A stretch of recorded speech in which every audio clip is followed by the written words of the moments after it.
Ciao a tutti, buonasera a tutti, benvenuti per questa live serale, che sarà una live breve perché io andrò a Tango e quindi sarà una live breve. E un saluto a tutti comunque, quelli che si collegheranno.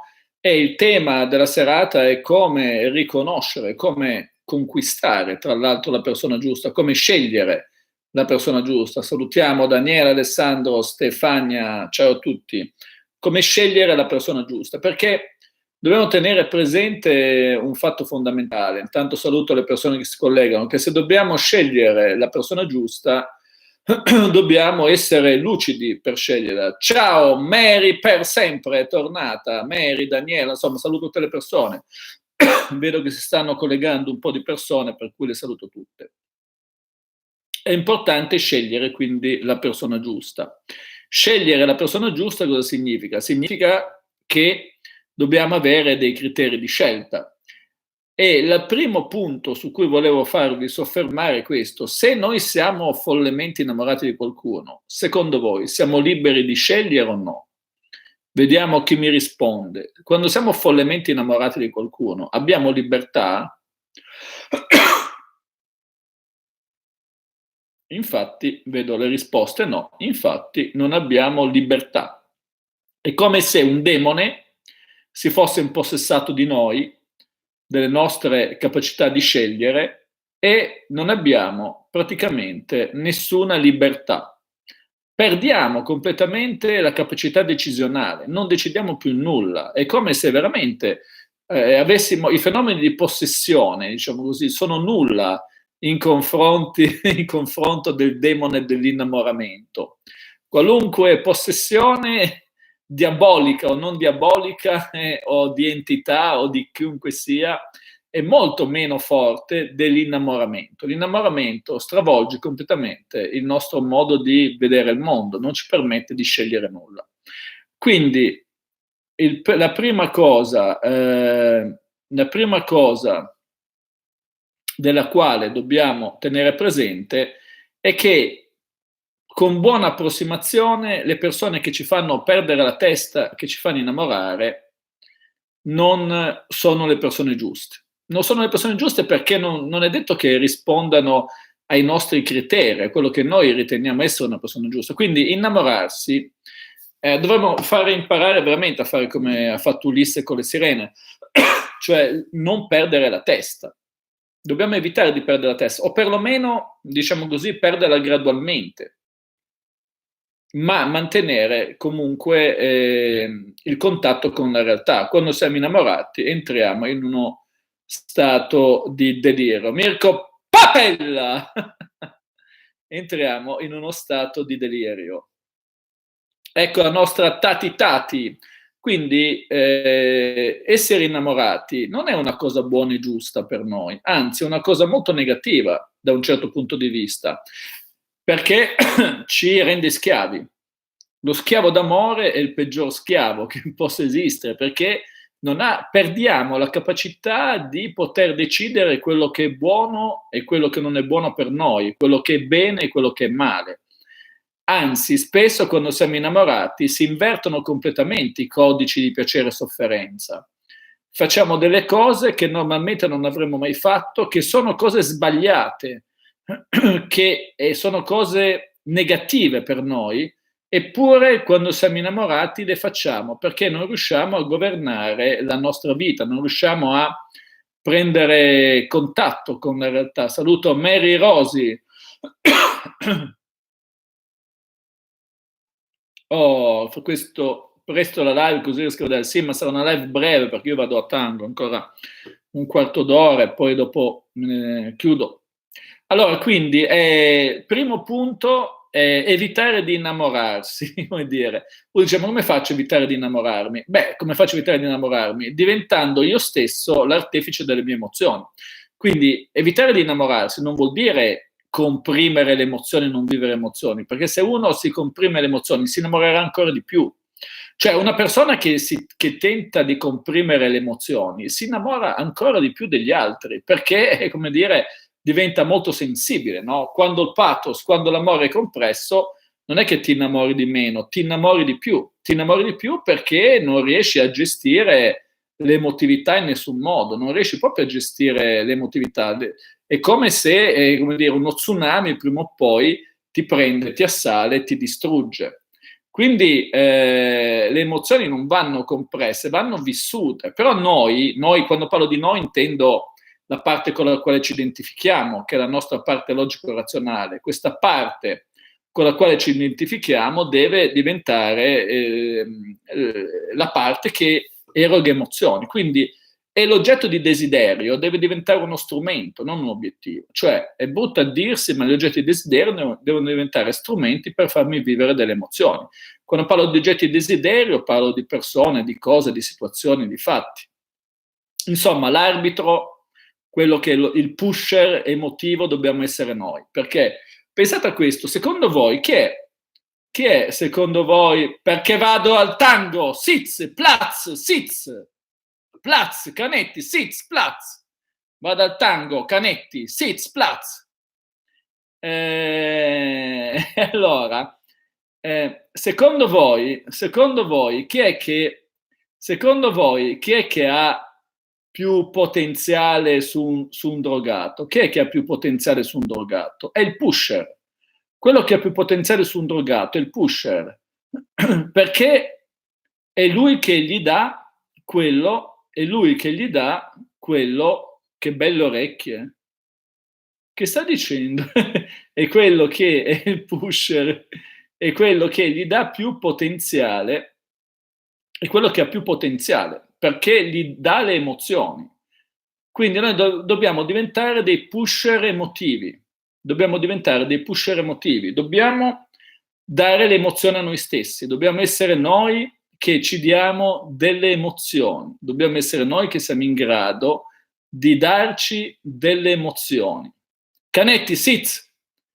Dobbiamo essere in grado di somministrarci emozioni. E come facciamo a somministrarci emozioni? Attraverso il nostro stile di vita, interagendo con gli altri. Il potere di interazione è il potere che ci dà le emozioni. Quindi, partendo da questo presupposto, che noi ci possiamo dare delle emozioni e quindi siamo padroni delle nostre emozioni, ce le possiamo vivere, a questo punto eviteremo di innamorarci, eviteremo di perdere la testa e dovremo definire invece a tavolino, anche se sembra brutto a dirsi l'amore si decide a tavolino dobbiamo decidere che cavolo vogliamo.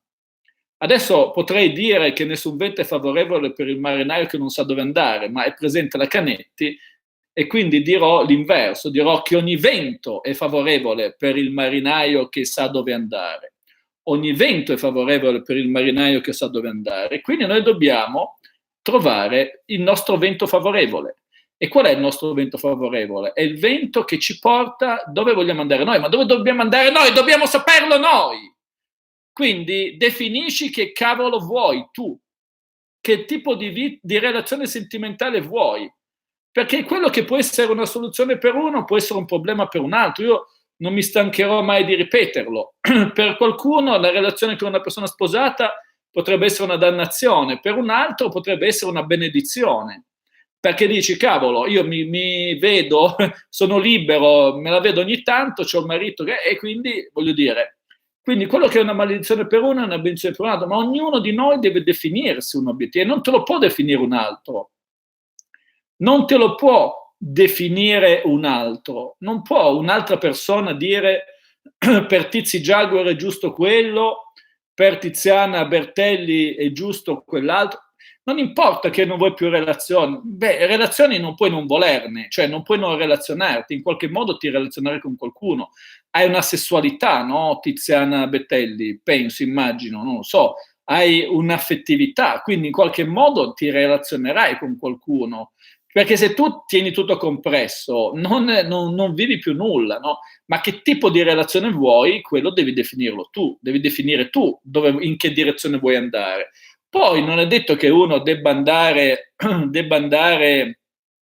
comunque Massimo Bettelli, Bettelli, sto dicendo Bettelli, Bettelli, sits, e allora, Bettelli, sits, Platz.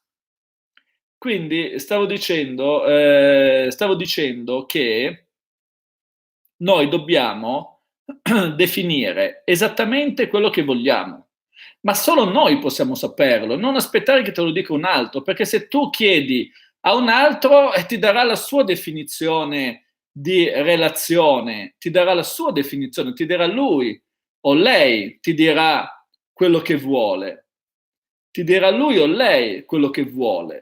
Quindi tu devi decidere di testa tua quello che va bene per te in questo preciso momento. Non è che stai scrivendo incidendo sulla roccia. Oggi posso volere una relazione con uno sposato, con una sposata. Domani posso volere una relazione con una libera, con uno libero. Cioè, questo è, come dire, uno può decidere di cambiare, ma in questo preciso momento, in questo momento preciso, che cavolo vuoi tu della tua vita sentimentale? Questo è il punto di partenza.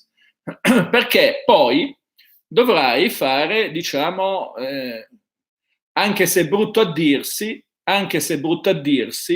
dovrai mettere uomini al setaccio e donne al setaccio.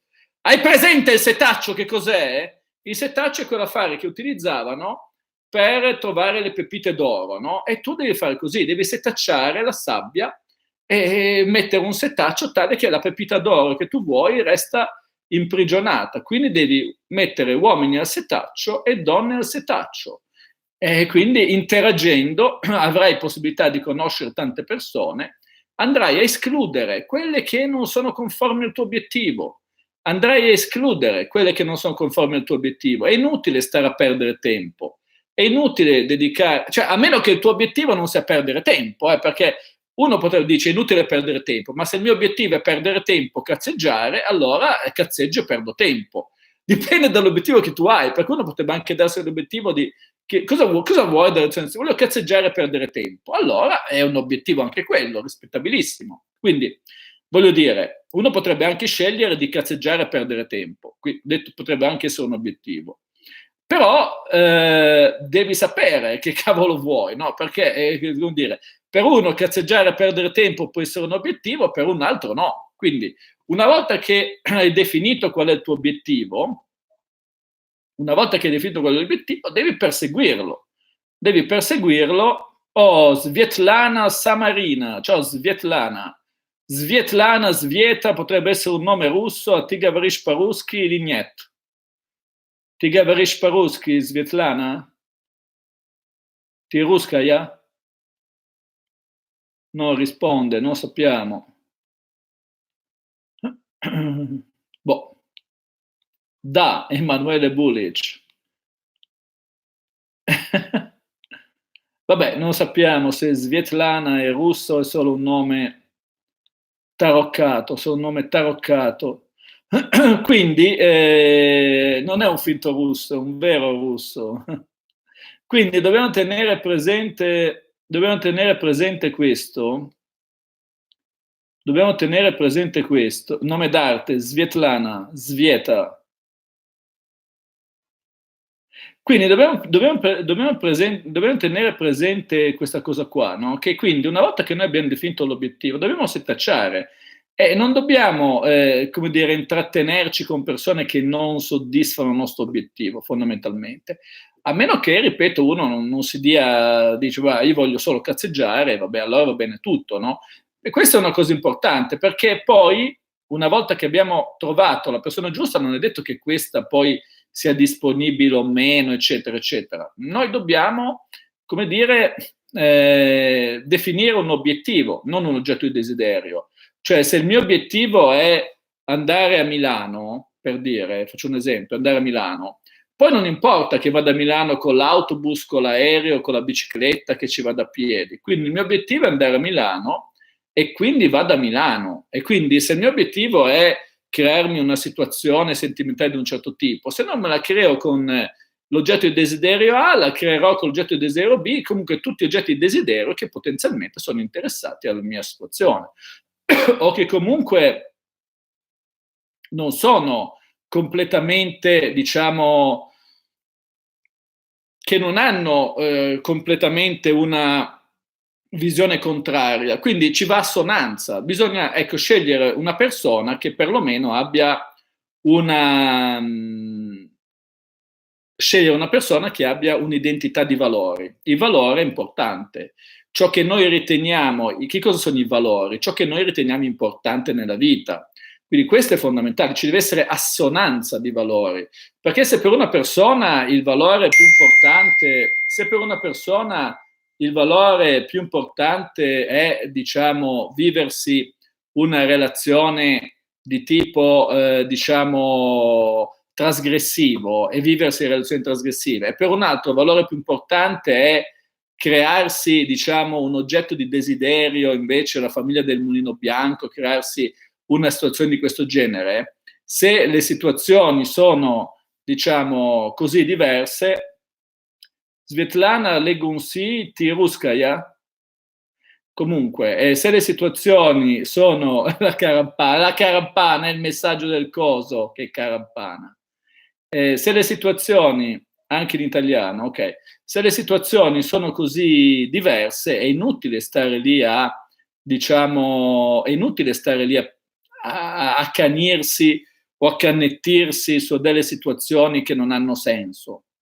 Quindi il valore, dobbiamo trovare persone che abbiano i nostri valori, i nostri stessi valori, il nostro stesso modo di vedere la vita. Poi ovviamente ci saranno delle differenze tra una persona e l'altra, ovviamente non è possibile trovare un nostro clone di valore, delle differenze ci saranno, ma queste differenze devono essere entro l'indice di tolleranza. Vale sempre questo indice di tolleranza del 30%, cioè, come dire, la differenza massima deve essere entro il 30%, non di più. Questo è l'obiettivo fondamentale. Se noi riusciamo a fare questo, se noi riusciamo a portare avanti una situazione di questo genere, allora, allora riusciremo a trovare la persona giusta, perché avremo un fatto fondamentale, un fattore fondamentale, che è il distacco dal risultato. Il distacco dal risultato è importantissimo, perché se noi siamo attaccati al risultato ci attacchiamo all'oggetto di desiderio. Invece il distacco dal risultato, ma chi è che fa sti rumori? Invece il distacco dal risultato vuol dire che noi possiamo mantenere, diciamo, una, come dire, possiamo essere focalizzati sull'obiettivo che vogliamo raggiungere. Questo è fondamentale, di fondamentale importanza. E però per fare tutto questo ci deve essere il primo punto, quello che ho detto prima, il primo punto, che è quello di darci le emozioni. Il distacco dal risultato cos'è? Che noi, come dire, io mi godo il viaggio, il mio obiettivo è arrivare a Milano, ma il vero obiettivo è godermi il viaggio, quindi se poi non arriverò a Milano non importa. Cioè il vero obiettivo, ti piace una persona, il vero obiettivo poi è viverti delle emozioni con questa persona. Se poi questa persona, ti rendi conto, emozioni facendo, che non appaga, diciamo, quelle che sono le tue esigenze, dirai arrivederci e grazie e ti rivolgerai a qualcun altro. E questo è il distacco dal risultato. Intanto mi godo l'emozione nel momento presente, quello che mi dà il momento presente, mi godo l'emozione nel momento presente e mi nutro di quelle emozioni. Se strada facendo vedo che questa persona è comunque a dei valori diversi, a delle situazioni diverse, arrivederci e grazie, è stato un piacere, però sarà stato comunque un rapporto costruttivo con questa persona qua, perché ho interagito e mi sono vissuto delle emozioni. Non è detto che, però non è che devo stare a cannettirmi lì 50 anni prima di capire che non è la persona giusta. Mi vivo l'emozione nel momento presente, poi se vedo che non c'è un passaggio, arrivederci e grazie, vado da un'altra parte. Questo è la cosa fondamentale che dobbiamo imparare a fare. Questo è il distacco del risultato. L'arte del distacco del risultato prevede che dobbiamo eliminare il veleno mentale dell'attaccamento, perché è l'attaccamento, quindi la ristrutturazione per eliminare l'attaccamento è fondamentale perché con gli attaccamenti non andiamo da nessuna parte. Bene, io questa live devo chiuderla perché me ne vado a ballare tanga a Genova, quindi viva Luca Massimo, Svetlana, bene. Allora, Torino, vi suggerisco di venire a Torino venerdì 15 febbraio ore 21, dove parlerò di autostima e seduzione. Poi Milano, domenica 3 marzo dal 9:30 alle 19 e Roma 7 aprile dal 9:30 alle 19. Il riferimento è il 333 15 11 703. un saluto a tutti, io me ne vado al tango con le carampane del tango di Genova, quindi genovesi e carampane genovesi, se mi ascoltate, tutte carampane genovesi a Punta Vagno, tutte le carampane, mi aspetteranno tanto sono tutte carampane, quindi tutte carampane al tango genovese. Tutte le carampane. Va bene, buona serata a tutti, ciao a tutti. Iscrivetevi al canale della Canetti, Chiara Caneschi, che è un bel canale, e anche al mio canale nuovo. Iscrivetevi al canale di Chiara Caneschi. Fate il vostro canale a 1000. Allora, entro domani voglio il canale, anche il canale della Irma, il cappello di Irma, voglio. Cappello di Irma e Chiara Canetti domani a 1000 iscritti. Iscrivetevi, test di Cocomero. E iscrivetevi anche al mio nuovo canale che vi posto qua il link in descrizione. Va bene, un saluto a tutti e ci vediamo domani, inshallah ci vediamo domani. Ti amo Massimo, grande Tiziana Betelli! E abbiamo anche il nostro Stefano Gatto e io me ne vado dalle carampane al tango, ma vi ricordo gli appuntamenti: Torino venerdì 15, Milano domenica 3 marzo, Roma 7 aprile dalle 9:30 alle 19. Il riferimento scrivete qua al 333 15 11 703. Ciao a tutti e a domani. Ciao a tutti.